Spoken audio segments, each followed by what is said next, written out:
Studios in downtown Little Rock. This is Capitol View with your host, Jesse Tenor. Good Sunday morning to you and welcome into Capitol View. I'm Jesse Tenor. We'll get to the major legal developments concerning members of President Trump's inner circle. But first, just over 10 weeks away from Election Day, we look at a race in Arkansas that's becoming more heated by the day. Joining me in studio is Mike Lee, the Democratic candidate for Attorney General. Mike, welcome to the show. Thank you, Jesse. Very good to be here. Thanks for having me. Oh, appreciate you coming on. So first, we, of course, have to talk about all of the DHS kind of document probe with the Attorney General. So, you know, you say that you're running to be the people's lawyer. While your opponent worked as a staff attorney at DHS, you're kind of arguing that she was anything but. One of the things that happened in a press conference that you had Thursday, you said that this personnel file battle isn't about politics, but it's about really kind of the well-being of children. But looking through some of the documents that she released on Wednesday, it doesn't sound like foster children were really harmed here. Well, I may differ with you on that interpretation, but when you are missing court dates and your client is a small child, a foster child, I think the court or the disciplinary action in the one of the memos that were produced basically says that vital information that the court needed to have was not provided because of one of the problems that Leslie Rutledge had with getting the work done. Yes. Was it a problem to you, though, looking at the disciplinary action? It was just one of the things that she pointed to, just the fact that it wasn't signed or dated? Right. I don't know about the one that's signed or dated. There still may be some documents out there that we haven't seen. It's obvious the one that's not signed or dated is... Yeah, I got that here, too. Do you have it? Okay. I think I have all 8 pages right here. Yeah. It's not signed or dated, but you can also tell that in the section called Cause for Disciplinary Action, it just ends abruptly where it says it appeared at court and was told blank. So there's obviously some other documents out there. And if you look at the counseling statement that I referenced a minute ago, there's an addendum to this, and it's handwritten in the bottom of the document, and it appears to say a letter of apology was sent to Judge McGowan. We haven't seen the letter of apology, and it's obviously part of this record. And the one I was just referring to is on this counseling statement. It's the third issue.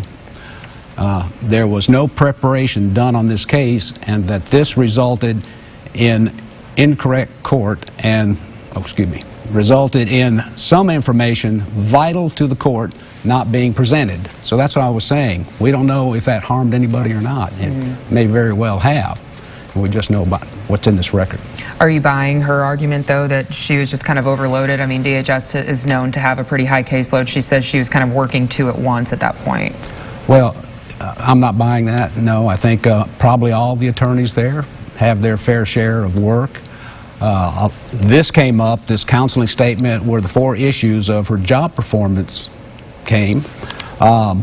This came 7 months into her tenure there, so she hadn't been there very long, and already we were seeing things like this. Okay, and so would you say that what you see already in these documents is gross misconduct? I think a lot of the public has been focused on that, the gross misconduct. So would that constitute that, or are you still waiting to say that is gross misconduct? Yeah, it could be that, or it could be a combination of everything. We do know that she had these 4 issues in May, and then later on, this other undated document references the May document and indicates some other problems involved. So she had problems in May. Later on, she had some problems. We do know she left abruptly, suddenly, without giving notice at Christmas time, and left them kind of in alert. So all of that may be, I could very easily see that all of that could very well be gross misconduct. Yeah. Have you ever left a job without giving 2 weeks' notice? No. Could you see why she did? Would you go work on a presidential campaign and say, you know, I have to leave tomorrow, I'm sorry? Jesse, if my clients were foster children and I was the only one that was standing up for them, I mean, they're out there alone, no, I would not bug out to take advantage of working on a presidential campaign, even if it was a Democratic. She was saying, too, that this Documents Pro has been taking attention away from the good work that her office has been doing. And one of the most notable that she had just mentioned in her pen and pad was the Medicaid fraud charges brought against yet another preferred family health care executive in this ongoing state and federal corruption probe. Right. And so an Arkansas Deputy Attorney General was saying that he's, quote, reasonably certain that more charges can come forward in this investigation, including more state lawmakers could come from this. So we've already seen members of both parties here in the state legislature, former members, convicted. How do you think that this situation has been handled so far, and would you do anything different if you were Attorney General now? Sure. Leslie Rutledge is a day late and a dollar short to this, because this has been going on for some time.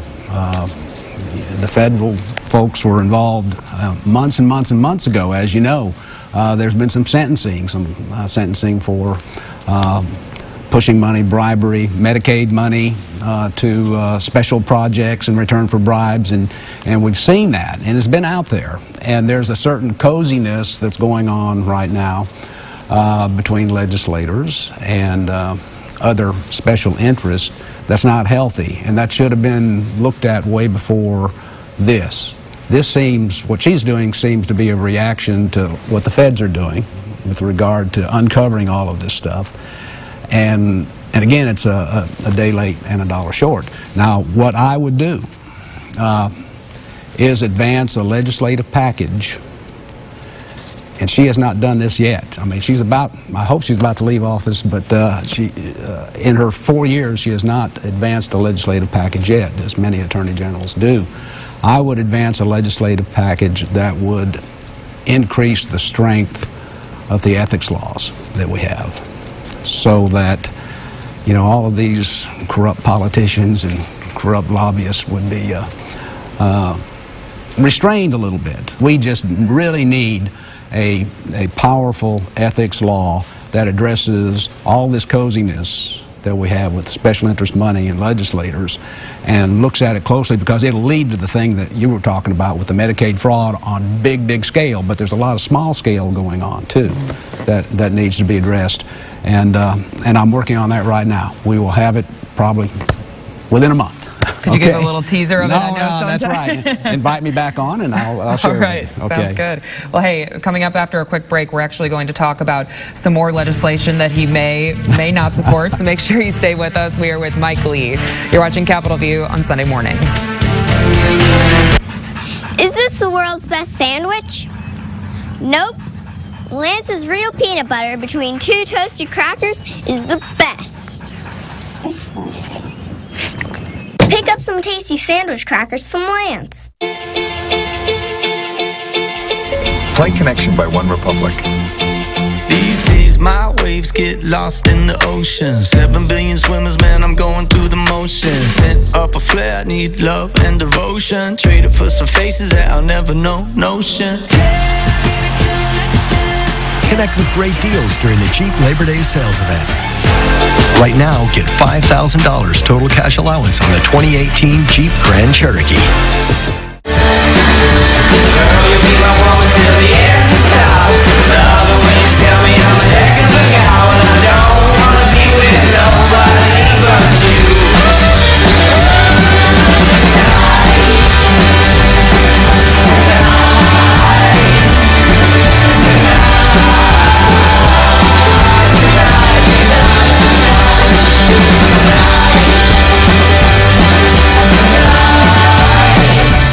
When we do something at McClarty Nissan, we do it right. And you're not going to believe this. Brand new Titan XD diesels for $28,700. Plus, we're taking up to $15,000 off on nearly 200 new Titans in stock. And they come with America's best truck warranty, 5 years and 100,000 miles. These prices are so unbelievable, but we're making it happen for a limited time. Only at McClarty Nissan, where the reason we sell so many is because you pay so little. Charlie's Paint and Body, a state-of-the-art collision repair facility recognized by automobile manufacturers. Charlie's has the highest level of training available, so we can give you a lifetime warranty and customer satisfaction every time. Come see us today. You're watching Capitol View, Sunday morning talk focused on the political scene in Arkansas. Welcome back to Capitol View. We are back with Democratic candidate for Attorney General Mike Lee. So Mike, this past week, I wanted to ask you about this. A Faulkner County jury sentenced a man to death, and it's the county's first death penalty case in 30 years. You have said that you do support the death penalty, but right now the Department of Correction has made it pretty clear that executions are on hold until state lawmakers make sure that they can conceal the identity of the drug manufacturer. And so, I mean, you're all about supporting transparency. So do you support that, though? A state law to make it so they can conceal their identity? Okay. Well, first of all, I don't like the death penalty, but I realize as Attorney General that it's the law. And it's been the law for a long time, and I will always enforce the law. So you wouldn't fight it? I would not, I would not fight it. With regard to the pharmaceutical companies, it's strange that they're trying to be forced to sell drugs that kill people, and they don't want that to happen. They don't want their drugs to be used for that, but Leslie Rutledge is part of, I think, 15 different states that have filed this lawsuit to make them send this medicine against their will. I would not support that. Let's ask you about another lawsuit then. So, of course, the Attorney General will play a big role in resolving the state and really the country's opioid epidemic. You could argue for that. Rutledge, of course, has her state lawsuit against 3 opioid manufacturers, and then you have the cities and counties one that has about, I think, 65 defendants. So how would you handle that, looking at it from an attorney from the outside right now? Okay. That's a good question, and it's an easy question for me. Earlier this year, all 75 counties and a number of cities decided the best way to approach the opioid problem that we all have in this state was to present a united front and take on the whole opioid industry, from makers to distributors, all the way across the board. 65, as you mentioned. They wanted the Attorney General to join with them earlier this year. And I guess they got strung along a little bit because in the early spring, they were getting ready to file their lawsuit, but to their surprise, Leslie Rutledge filed her own lawsuit, not against 64, but against 3.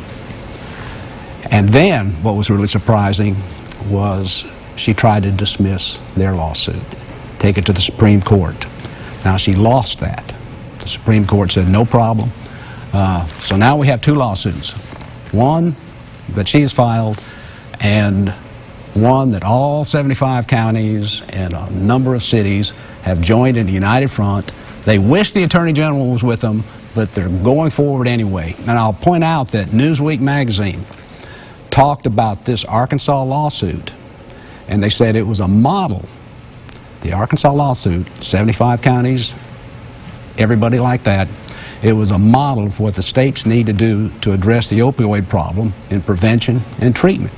And they hailed it as something that needs to be done. On day one, I will dismiss the lawsuit that Leslie Rutledge filed on behalf of the Attorney General's office, and I will join with the 75 counties and cities and truly have a united front against this opioid problem that we have, the opioid industry. Yeah. Do you agree, though? I mean, I think her main argument, though, is that they just filed it in the wrong place. Do you agree with that? No, I don't agree with that. I think they filed it in the right place, and they're taking the approach, and Newsweek considered that when they did the piece. They considered that it's filed in the right place, it's asking the right questions, it's seeking the right remedies to get the problem. It won't solve the problem, but to address it and help the problem. Okay. Yeah. Let's talk about health care then as a broader issue. So you support a federal health care overhaul to make it more affordable, you say, for every American. And, we've seen Attorney General Rutledge take action several times in opposition to existing federal health care law. So would you go the other route? Would you join lawsuits to preserve Obamacare? To preserve it? I don't even know if there are any out there. I would resist it when I could. I know that Arkansas, the Attorney General's office, is party to a Texas lawsuit that seeks to end the ACA Medicaid expansion. And if she's successful there, she'll throw 275,000 Arkansans off of health care. Our rural hospitals with their good-paying jobs will be threatened.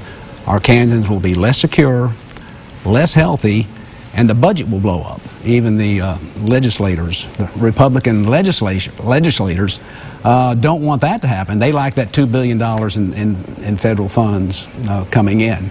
So, and that's a lawsuit that's moving forward in Texas that could do all those things. They actually have a hearing set September 10th on that case in Texas. So it's a real thing that's a threat to so many Arkansans. And no, on day one, I'd get out of that too.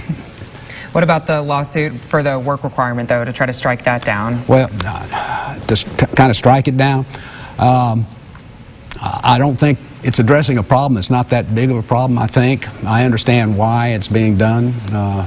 It's part of the compromises that go along in getting things done in any state legislature.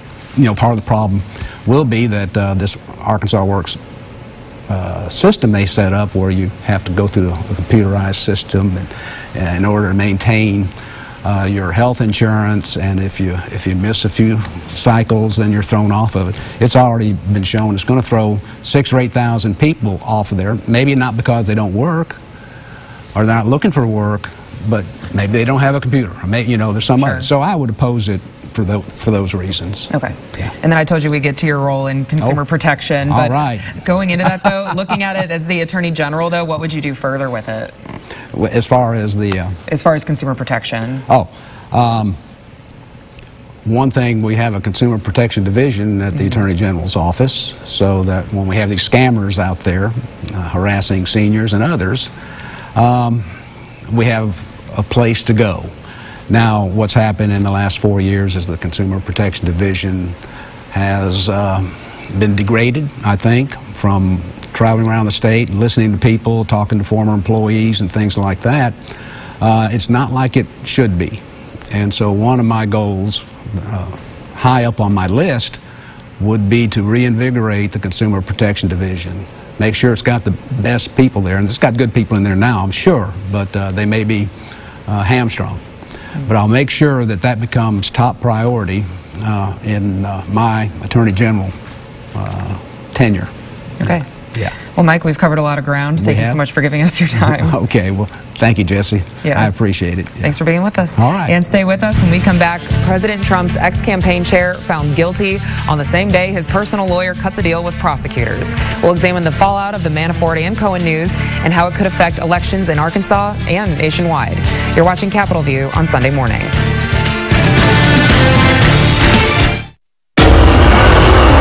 Why do we keep making the fastest muscle cars in the world? Because once you've tasted American performance, you can never get enough.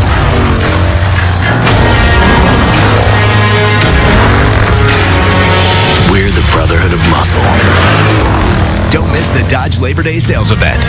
Right now, finance and get $4,250 total cash allowance on the 2018 Dodge Charger. Have you ever wanted a brand new camper? Hi, I'm Misty Gibson for John Gibson Auto Sales, and we are an official Gulfstream camper dealer. Whether you have good credit, bad credit, or no credit, we will finance your brand new Gulfstream camper. We also have a large selection of used campers, cars, trucks, SUVs, motorcycles, ATVs, performance trailers, and boats.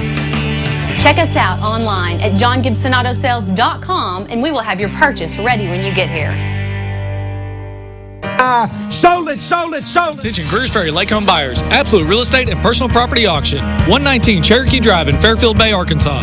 With a custom 3,162 square foot, 4-bedroom, 3-bath home in Enchanted Peninsula subdivision, just steps from Greers Ferry Lake.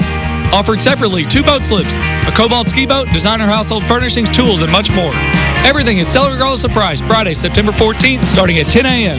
Go to WilsonAuctioneers.com. Sold it. Let's start simply. Tell me what happened. Turbulence. Like the roof was going to come right off. Your plane departed on April 7, 2013. Today is November 4, 2018. No one on that plane aged a day. It's as if the plane never left the sky. What is this? What is happening? Where were we for 5.5 years? Manifest. Premieres Monday, September 24th on NBC. It's Egg Fest at Townley Pool and Spa. Enjoy food, flavor, and fun as chefs share techniques, recipes, and tips for cooking on the Big Green Egg. 10 to 4, Saturday, September 8th. Townley is Arkansas's only platinum-level Big Green Egg dealer with a complete choice of models and accessories. Early bird tickets are $10 each now at ahtownley.com. $15 the day of the event. Net proceeds benefit the Arkansas Food Bank. Ah, Townley. You're watching Capitol View, Sunday morning talk focused on the political scene in Arkansas.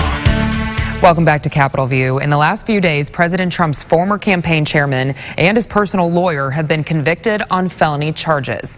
Meanwhile, the Mueller investigation continues as we get closer to the midterms. Joining us from Washington to break down the developments of the last few days is Capitol View's D.C. correspondent Drew Petrimo. Hey, Drew.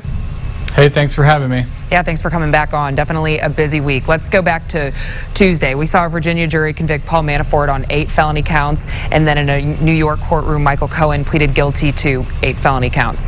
Manafort's charges predate his involvement with the Trump campaign. Cohen's do not, and in fact, he said under oath that he acted at the direction of the president to conceal information that would have been harmful to Trump at the end of the 2016 campaign. So what kind of impact is this having in Washington?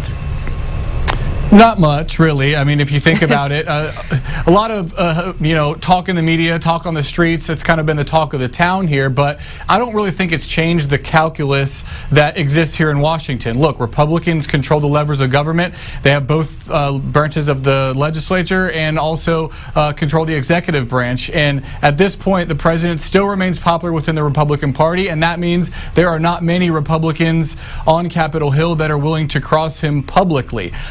What you heard from Republicans is that this is concerning and that they're following this closely, but that they're still with the president and they balk at any talk of delaying confirmation of his Supreme Court justices, let alone any talk of an impeachment. Yeah, it'd be interesting to be a fly on the wall. I mean, you hit the nail on the head. The president's supporters in the White House, they're saying, look, the president has done nothing wrong. There's nothing implicating him, and there's still no evidence of collusion with Russia. How are these arguments holding up, though, in general? Are people just blowing it off? I mean, I'm sure Democrats have something to say. Well, he says there's nothing in the Cohen charges that implicate him, and the fact of the matter is Cohen is implicating him, saying that he was directed to make these payments to these women at the behest of the president. So there is an implication there. He hasn't been charged with a crime yet, but those who question the president's actions would say, if his lawyer is being charged with this, why wouldn't the person that is alleged to have directed this be charged as well? Of course, from Democrats, you're hearing heavy criticism, and they have kind of been saying the same thing that they've been saying about the president for a long time. So on that front, it's really kind of a lot of the same. It was a crazy day here in Washington, but frankly, we've had a lot of those during the Trump presidency. Arkansas's representatives in Congress, and for that matter, a great many than Republicans on Capitol Hill, they're not really known for following the day-to-day developments of these scandals either. They also have a lot on their plate. They can't just follow around the president. But are you hearing any reaction from any Arkansans on this week's developments?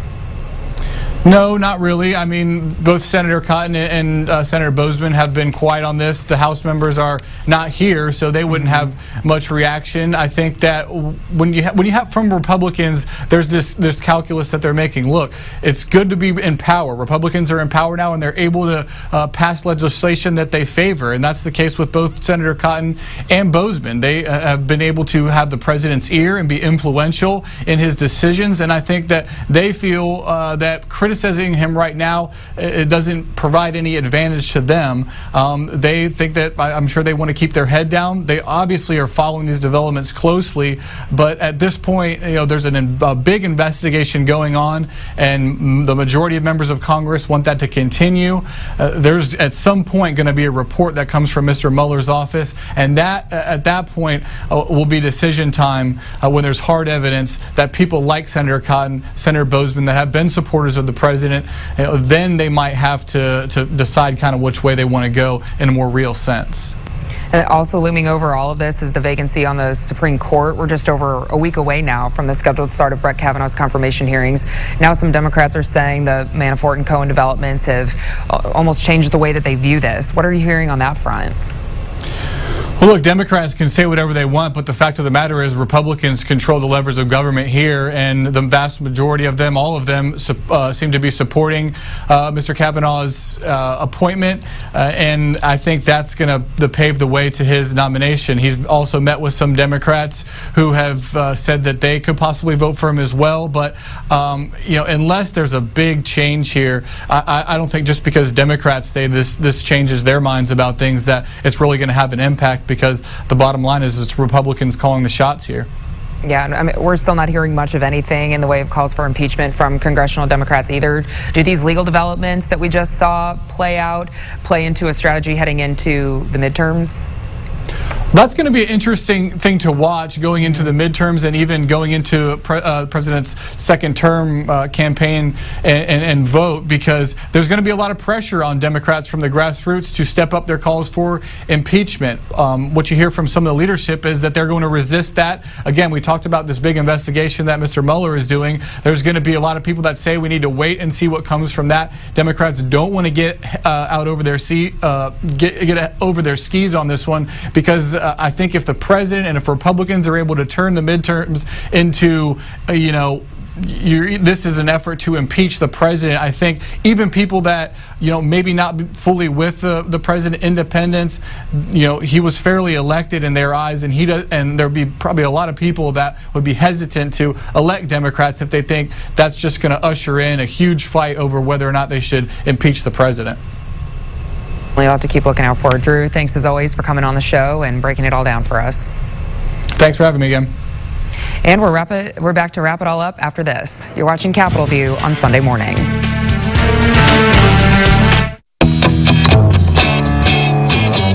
Pursue what drives you today. Audi will cover your first month's lease payment on select models during the Summer of Audi sales event.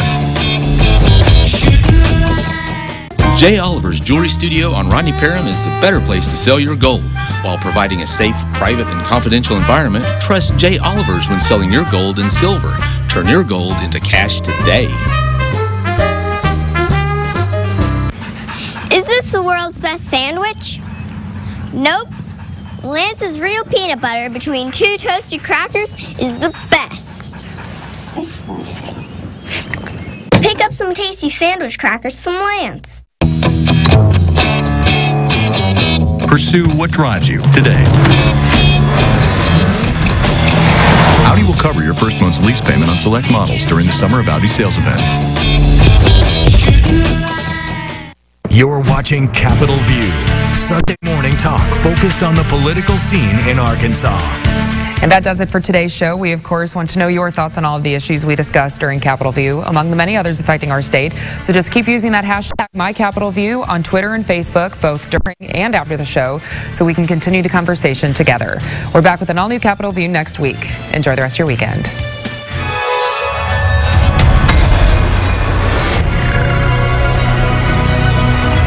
Hi, I'm Andy.